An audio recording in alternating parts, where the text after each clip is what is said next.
Dernier rendez-vous de l'information de la semaine sur Esae TV. Bonsoir, bienvenue. Tout de suite, les principaux titres des informations à développer. Différents types de punitions sont infligés aux enfants suivant leur âge et la gravité de l'acte commis. Mais à quel âge un enfant a la capacité de comprendre la punition que lui infligent ses parents et quelles sont les conséquences de ces punitions lorsqu'elles sont mal orientées? Les révisions ont démarré dans la plupart des établissements privés et publics de la ville de Cotonou à quelques jours de l'examen national du certificat d'études primaires CEP. Les enseignants et directeurs d'écoles s'activent pour fournir aux candidats les armes indispensables pour affronter les épreuves. À suivre dans un instant. La finale de la 12e édition du concours de beauté féminine et intellectuelle Miss Estudiantine Bénin est prévue pour demain samedi 11 mai 2019 au Ciné Le Bénin de Cotonou. Vous suivrez dans cette édition le promoteur de cet événement, Émeric Joël Alagbé, qui nous fait le point de cette édition.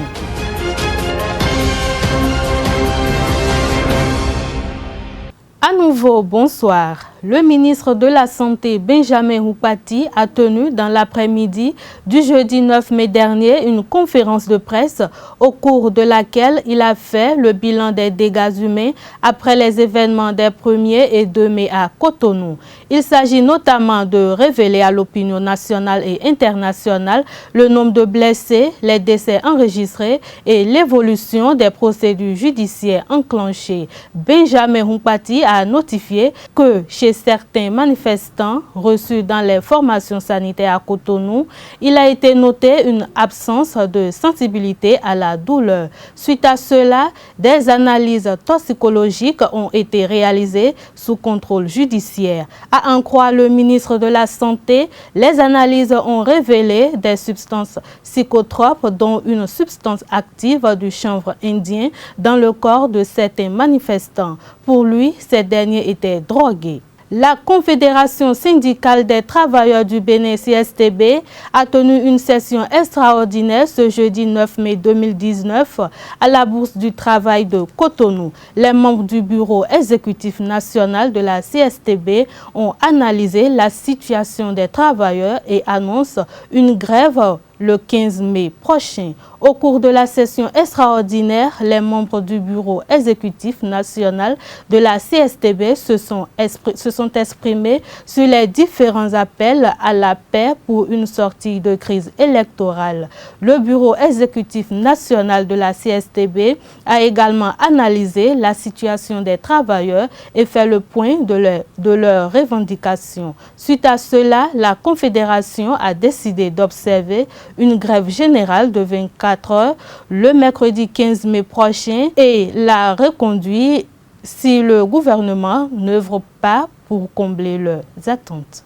Invité sur le rendez-vous hebdomadaire de Café Média Plus ce vendredi 10 mai, placé sur le thème « Avenir des relations Union européenne-Bénin » dans le cadre de la Semaine européenne, le chef de délégation de l'Union européenne au Bénin, son Excellence Olivier Net, a fait brièvement le point de la coopération entre le Bénin et l'Union européenne. Suivez. Relation quasiment depuis la naissance du Bénin même, et donc une riche histoire.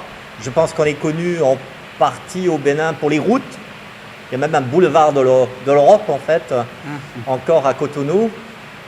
Ici une place de l'Étoile Rouge, c'est une autre histoire. Mais il y a une véritable connaissance en fait, mutuelle. Donc ça part de là. Ensuite, il faut dire que il faut changer. Et il faut changer, pas pour le plaisir seulement du changement, mais parce que, en vérité, l'Europe a beaucoup changé. Il y a un autre changement qui est en train de s'opérer un peu en Occident. Il faut peut-être dire 2-3 mots là-dessus. Et surtout, la relation entre l'Europe et l'Afrique est en train vraiment de se transformer aussi. Et la relation, disons, bilatérale entre le Bénin et l'Union européenne est tributaire de ces changements. Donc il y a la réalité locale ici qui est importante, hein, c'est all politics are local pour parler en anglais, ce qui est parfois un peu exotique. Mais en fait la politique est toujours locale, c'est clair, mais en même temps on est tributaire, nous, d'une relation en fait un peu globale, et là il y a ces changements-là. D'abord en fait, je pense qu'il y a une transformation en Europe qui est assez forte. Mais il faudrait peut-être commencer par cette transformation qui aussi a marqué le Bénin et qui était en fait 89, la fin de la guerre froide et avec la disparition de l'Union soviétique. Et on a eu pendant une trentaine d'années, on peut dire, en simplifiant quelque part, un peu pendant longtemps un Occident qui croyait, comme l'a dit un historien américain, que l'histoire était finie. Mais on peut dire que les relations sont encore dans les têtes, évidemment marquées par le colonialisme. Donc en fait, on est dans une... assez souvent on parle d'une période post-coloniale, ce qui veut dire qu'on se réfère encore à ce qu'il y avait avant. Et la question du néocolonialisme, la question en fait des crimes de colonialisme, en fait, sont une partie de cet héritage pas toujours facile à gérer. Ça, c'est une chose. La deuxième, c'est qu'on a vécu pas mal la relation sur le mode de l'assistance au développement. C'est ça. Et je peux vous dire, très souvent, quand je me promène, c'est la question qu'on me pose le plus souvent. Chef de délégation, est-ce que là, vous pourriez financer, vous pourriez aider? C'est certes légitime, mais ça confine la relation. Or, je pense que les trois développements sont liés. Donc, on va devoir nous réfléchir sur nos forces et nos faiblesses, nos intérêts aussi de survie. Et c'est là aussi où l'Afrique prend une toute autre importance. Parce que aussi bien en bien qu'en mal, potentiellement, l'Afrique a une très grande influence sur l'avenir de l'Europe. Et ça, c'est quelque chose que j'entends assez peu.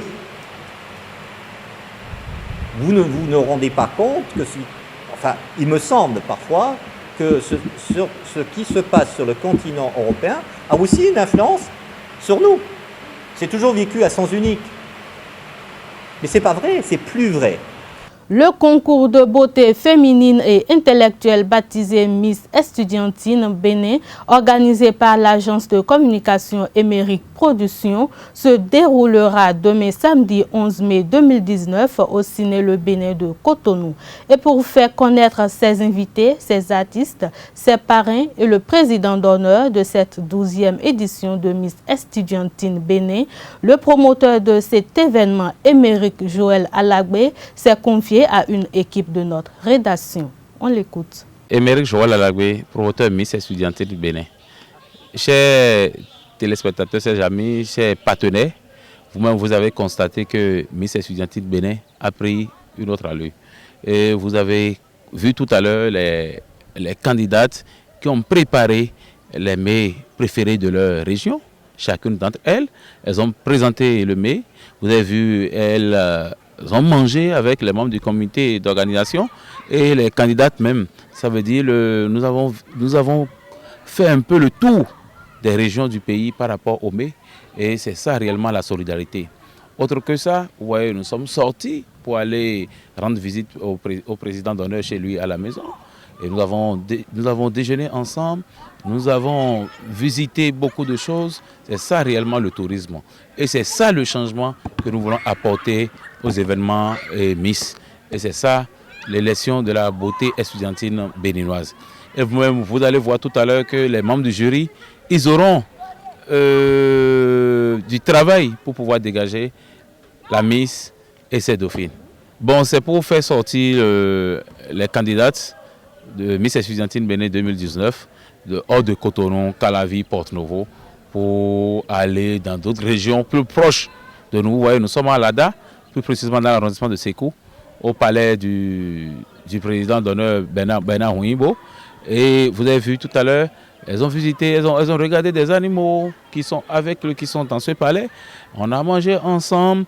Et puis, c'est ça réellement la solidarité. Parce que au-delà du concours, il y a le savoir-vivre. Et elles doivent vivre en communauté. Et qu'après l'événement, si ils sont gagnés, Ingrid n'a pas gagné, elles doivent rester ensemble pour pouvoir travailler. C'est ça l'objectif visé par Miss Estudiantine Bénin.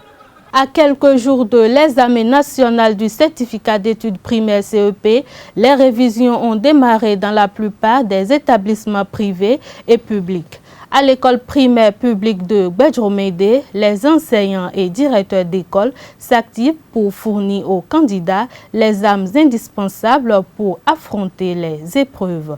Un enseignant du complexe nous détaille les stratégies mises en place. Suivez. Les préparatifs vont bon train, je vais dire.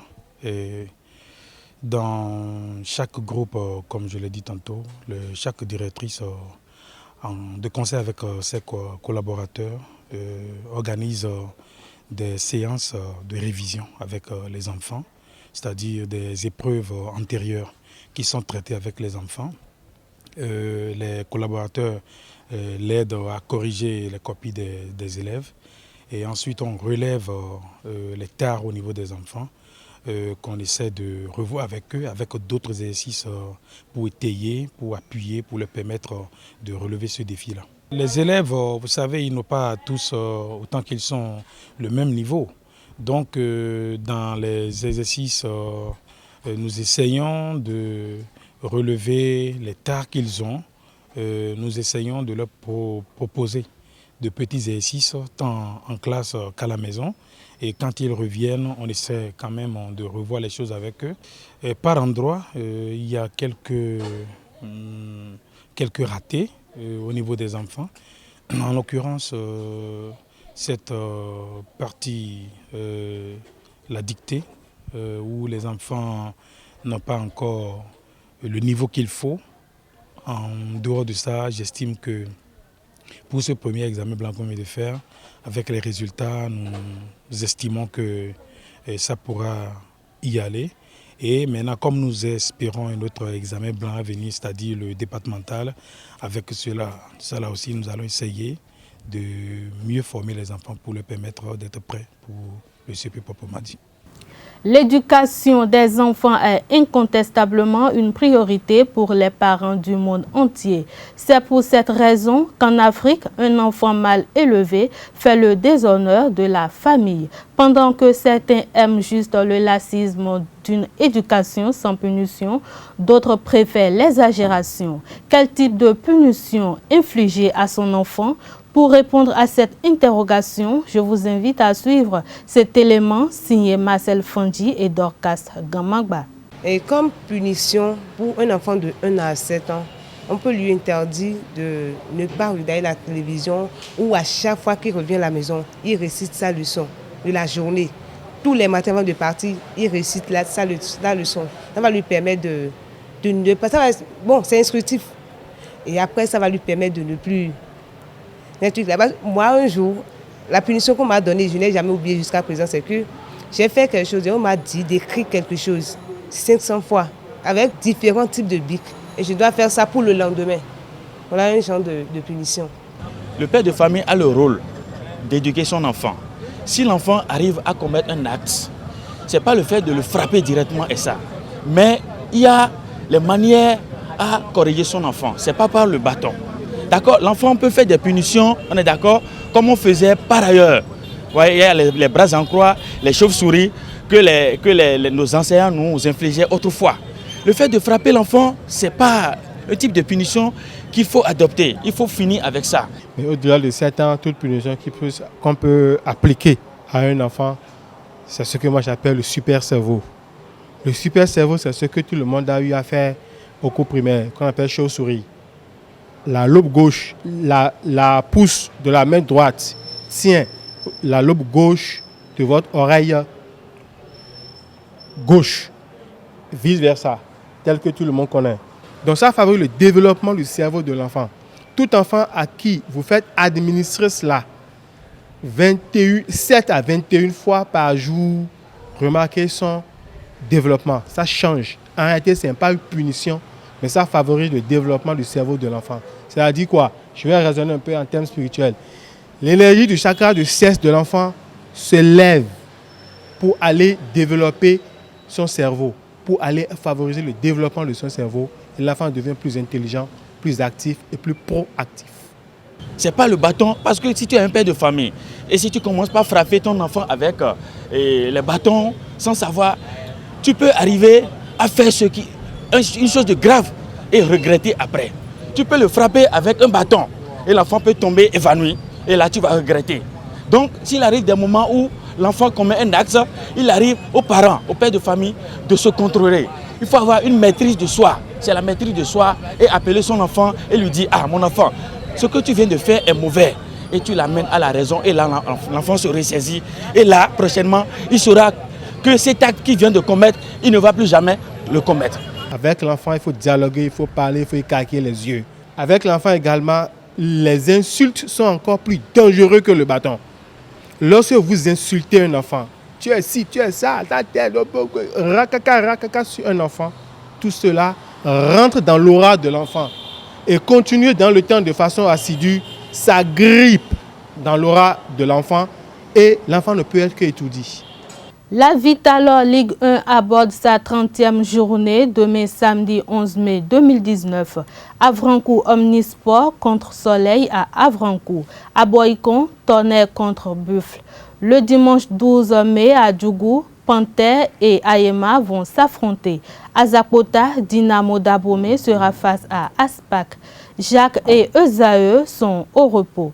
Pour la 30e journée de la Vitalor Ligue 2, le samedi 11 mai, Audio FC va rencontrer AS Cotonou à Comé. Real de Parakou contre Delta FC à Parakou. À Savalo, Espoir de Savalo et AS Tado. À Djougou, Taneka et Dynamo de Parakou. À René-Pleven, Requin et Dadjer vont s'affronter. JSO est au repos. Ce journal a été préparé par l'ensemble de la rédaction. Merci de m'avoir suivi. Restez toujours connectés sur les www.ezaetv.bj.